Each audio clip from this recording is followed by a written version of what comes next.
In today's video, I'll show you how to change the lock screen clock size on your iPhone in iOS 26. Let's get into the method. First, open the lock screen page. You can do this by dragging down the very top left corner of the screen.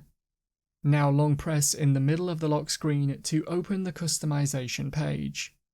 Now tap on Customize under the lock screen for the clock you want to change. First, tap on the current clock, and to be able to fully customize the size, you need to choose the furthest left font option. With this selected, tap off the clock, and you can now use the handle to drag the edge of the clock to increase or decrease its size. This clock will be dynamic and change in size based on notifications.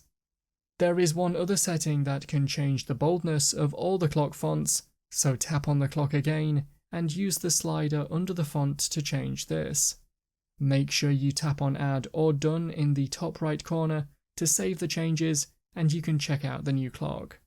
That's how to change the lock screen clock size on your iPhone in iOS 26. If you found the video helpful, remember to leave a like and feel free to subscribe for more. Check out the videos coming up right now, you might find these helpful too.